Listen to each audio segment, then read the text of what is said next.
I just published a video about getting the Portastudio to work with Volcas and Pocket Operators and so on. And towards the end of that video, I was talking about the possibility of altering the pitch control while you record output from this, and that would have some weird pitch shifting effect, and maybe there would be a creative application for.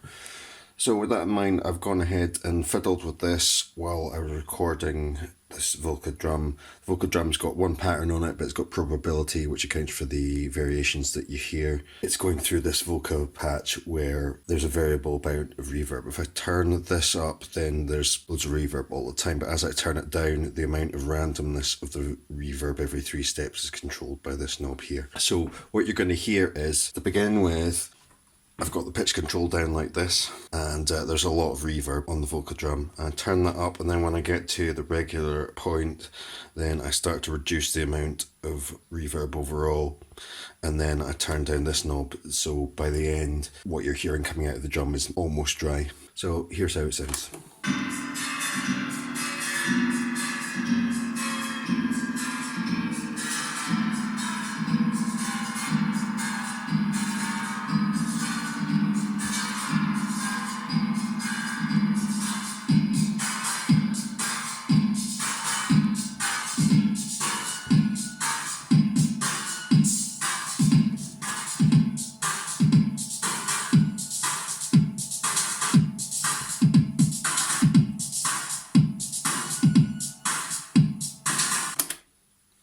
Because it's all going to be linked up to the same sync output, then that effect is going to remain in time with any pocket operators or whatever that I overdub on top. Just a little something to note about the way that the pocket operator is hooked up. Again, I'm finding that this preamp pedal is necessary. I'm actually needing to turn it up, so you can see at the moment the level's significantly higher, like 30 degrees higher, drive's 45 degrees higher, low's at about the same. Those are the lowest settings that I can use for the pocket operator to be able to pick up the sync signal coming out of the sync out on this Portastudio.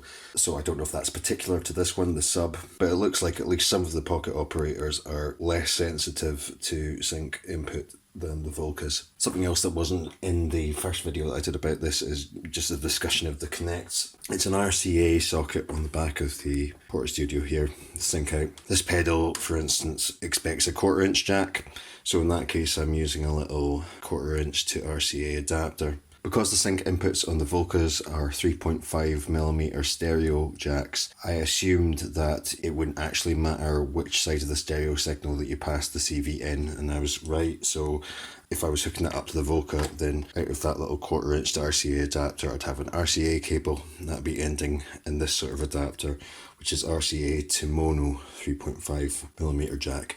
And the Volca likes that just fine. The pocket operators don't, because they're accepting the left hand side only of this input signal as synchronization. The right hand side is for audio. So in that case, what I'm doing is using a cable like this. Oh, stop you. Stereo 3.5mm jack to 2 times RCA. And for sync input, then it needs to be the white one that's left. Then coming out of the pocket operator here, it's the same kind of cable, but in this case, it's the right hand side, the audio side, that's going into the input of the mixer of the Portastudio. As long as this level's right, then I find that a lot of the sync modes that you scroll through these by pressing the top right corner, holding it down and then pressing the BPM button, several of those will work. I find that SY2 mode, SY3 and SY5 all work in this application. So if I press play, it's in SY2, it's now waiting for an input signal.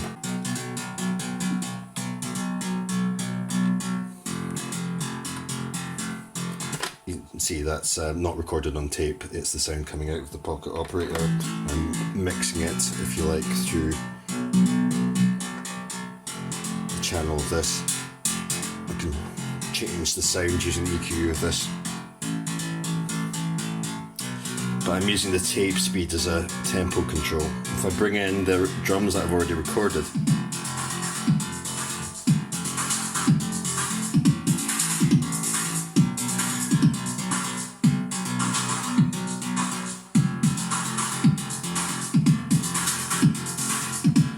you get this kind of cool effect where they're changing speed in lockstep, but the pitch of this isn't changing, but the sound of the drums are. So I think that's an application for live jams as well. I mean, probably somebody somewhere has done it, but I'm certainly not nearly as familiar with that technique as I am some of the other things surrounding tape players and tape loops. Staying with this idea of manipulating the pitch control as things are being recorded so that you get a pitch change on playback without a change of tempo.